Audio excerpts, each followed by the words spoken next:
आज आपण बनवणार आहोत व्हेज पनीर बिर्याणी। तर त्याच्यासाठी आपण बघूया रेसिपी। आपण कांदा पहिले तळून घेणार आहे थोडा। कांदा तळून घेतल्यानंतर आपण पनीर पण जे आहे ते पण आपण तळून घेणार आहे, म्हणजे फ्राय करून घेणार आहे। जास्त पण फ्राय नाही करायचं, थोडाच 1-2 मिनिटं फ्राय करून घ्यायचं, साईडला काढून घ्यायचं। त्याच्यानंतर आपण एक मसाला बनवणार आहे। त्याच्यासाठी कांदा, टोमॅटो, कोथिंबीर, आलं, लसूण, हिरवी मिरची मिक्सरला बारीक करून घ्यायची आणि ते मिक्सर आपण ह्या पनीरमध्ये टाकणार आहे।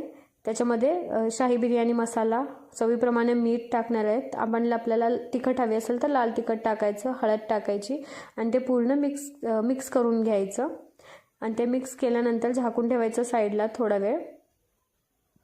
आणि आपण नंतर आता बनवणार आहे राईससाठी आपण 2 वाटी राईस घेतलेला आहे। तो राईस धुवून घेतलेला आहे, 10 मिनिटं पाण्यामध्ये भिजवून ठेवला होता।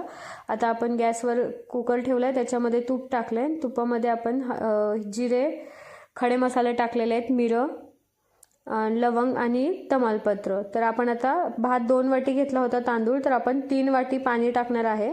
जास्त पाणी टाकणार नाही, कारण आपण जास्त पण भात शिजवणार नाही आहे, 80% भात शिजवून घेणार आहे। त्याच्यामुळे मी 3 वाटी पाणी टाकले आणि मीठ टाकले चवीप्रमाणे। आणि आपण हा लिंबूचा रस टाकतोय, जेणेकरून भात आपला मोकळा व्हावा, असा चिकट होऊ नये, त्याच्यासाठी आपण एक लिंबाचा रस पिळून टाकलेला आहे त्याच्यामध्ये। आणि आता आपण ह्याच्या 5 शिट्ट्या करून घेणार आहे कुकरच्या। इकडं कुकर होतोय तोपर्यंत आपण भाजी जी पनीरचे मिक्सचर ठेवलेलं आहे ते शिजायला ठेवणार आहे। आपण तेलामध्ये ते पनीरचं पूर्ण मिक्सचर टाकून घेणार आहेत, पूर्ण टाकतोय आपण। आणि टाकल्यानंतर त्याला पूर्ण हलवून घ्यायचं, व्यवस्थित मिक्स करून घ्यायचं आणि ते सोडून द्यायचं तसंच। आपण त्याच्यामध्ये थोडंसं पाणी टाकायचं आणि इकडे आपल्या कुकरच्या 5 शिट्ट्या होत आहेत। तर आता ह्या शिट्ट्या झाल्यानंतर आपण त्याला नाही का लेअर करणार आहे, लेअर वाईज बिर्याणी बनवणार आहे आपण, पनीर बिर्याणी।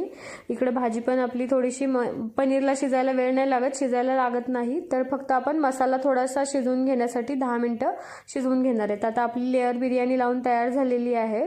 तर ही बिर्याणी आपण खाली लोखंडी तवा ठेवून त्याच्यावरती कढईत किंवा आपण पातेल्यामध्ये ती लेअर लावून ती गॅसवर ठेवणार आहे। त्याच्यावरती थोडा तळलेला कांदा आणि खाण्याचे कलर जे असतात ते आपण आपल्या आवडीप्रमाणे टाकू शकतो। हे ऑप्शनल आहे, तुम्हाला जर नसेल टाकायचं तरी नाही टाकलं तरी चालेल। त्याच्यानंतर झाकून 10 मिनिटं त्याला वाफ येऊ द्यायची, म्हणजे जो थोडासा कमी शिजलेला राईस आहे तो पूर्ण शिजून जाईल त्याच्यामध्ये। आणि ही बघा आपली फायनल बिर्याणी तयार आहे। थँक्यू।